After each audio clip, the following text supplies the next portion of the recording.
আসসালামু আলাইকুম বন্ধুরা, আপনাদের সবাইকে স্বাগত আমার আজকের নতুন ভিডিও। বন্ধুরা, প্রতিদিনের ন্যায় আজকে আবারও একটি নতুন ইন্টারেস্টিং ভিডিও নিয়ে আমি আপনাদের সামনে হাজির হয়েছি। আজকে ভিডিও দেখো আমরা ভিডিওর মধ্যে অ্যাডোব প্রিমিয়ার প্রোর মাধ্যমে কীভাবে পেপার এফেক্টস ক্রিয়েট করতে, ঠিক আছে? তো সেই পেপার এফেক্ট কীভাবে ক্রিয়েট করবো সেটা দেখার জন্য আমার ভিডিওটিকে আপনাদের প্রথম থেকে শেষ পর্যন্ত খুব গুরুত্বপূর্ণ গুরুত্ব সহকারে দেখতে হবে। তো তার আগে বলে রাখি, যারা আমার চ্যানেলে নতুন আছেন দয়া করে চ্যানেলটিকে সাবস্ক্রাইব, ভিডিওটিকে শেয়ার এবং লাইক দিয়ে দেবেন। তো আসুন শুরু করি আজকের আমাদের পেপার এফেক্টস আর পেপার ট্রানজিশন।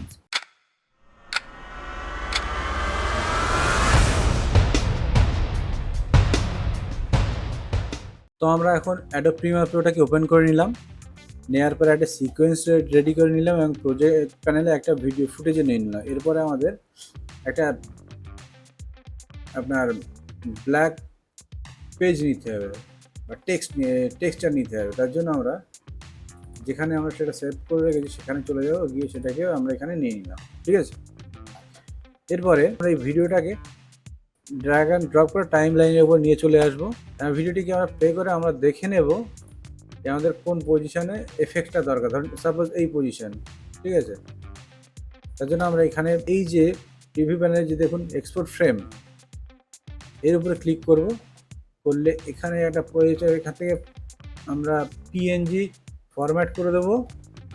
দেওয়ার পরে এখান থেকে আমরা পাথ সিলেক্ট করব। তার জন্য আমরা ব্রাউজে ক্লিক করব, করে এখান থেকে সাপোজ ডেস্কটপে চলে আসলাম আইকন, এখানে আমরা এই ফাইলটাকে এখানে সেভ করব।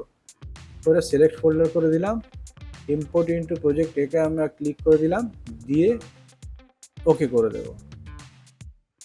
দিলে দেখুন একটা সিকোয়েন্স রেডি হয়ে গেছে টেক্সচার। এটাকে আমরা রাইট ক্লিক করে ড্র্যাগ অ্যান্ড ড্রপ করে এখানে টেনে নিয়ে চলে আসবো। দেখুন আমাদের পুরো এটা একটা স্টিল ফটো তৈরি হয়ে গেছে, ঠিক আছে?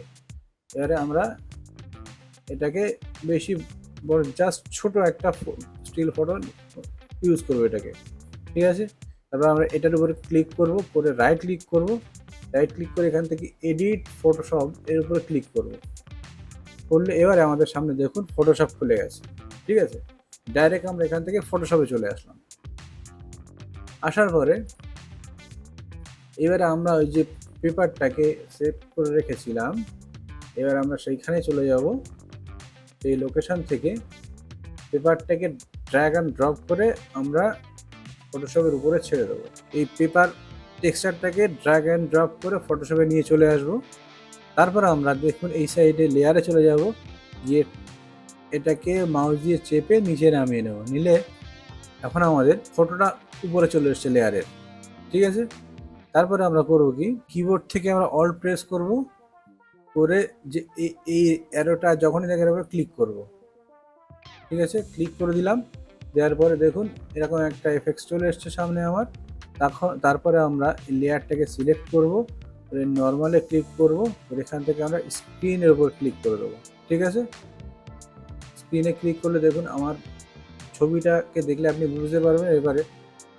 এরপর আমরা অ্যাডজাস্টমেন্টে যাব, লেভেলসটাকে আমরা ক্লিক করব, ঠিক আছে? করে লেভেলটাকে এখান থেকে আমরা এইরকমভাবে সেট করে নেব, বোঝা গেছে?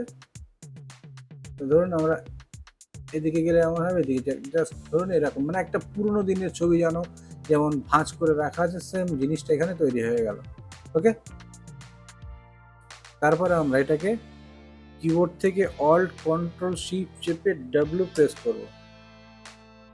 করলে এক্সপোর্টে চলে আসবে। এখান থেকে আমরা পিএনজি থাকবে ফরম্যাট, এটা ট্রান্সপারেন্সি থাকবে, সমস্ত কিছু সেট থাকবে। তারপর নিচে এসে আমরা এটাকে এক্সপোর্ট করবো, এক্সপোর্টের উপর ক্লিক করব। এক্সপোর্টে ক্লিক করার পরে আমরা যেখানে সিকোয়েন্সটিকে সেভ করে রেখেছিলাম ডেস্কটপে, এখন আমরা সেখানে চলে যাব। গিয়ে এখানে আমরা এটাকে সেভ করব, করে এটাকে আমরা জাস্ট রিপ্লেস করে দেবো, ঠিক আছে? রিপ্লেস হয়ে গেল। এবারে আমরা চলে আসবো আমাদের অ্যাডোব প্রিমিয়ার প্রোতে। আসলে এইবার আমরা দেখতে পাবো, দেখুন বুঝতে পারছেন? এবার আমরা একটু প্লে করে দেখে নেব।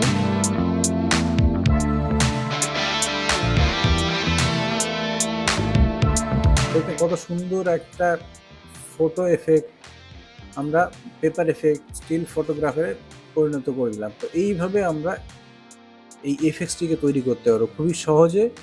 তো আশা করব ভিডিওটি আপনাদের ভালো লেগে থাকবে। যদি ভালো লেগে থাকে দয়া করে চ্যানেলটিকে সাবস্ক্রাইব, ভিডিওটি শেয়ার এবং লাইক দিয়ে দেবেন। তো বন্ধুরা, আজকে ভিডিও এই পর্যন্ত।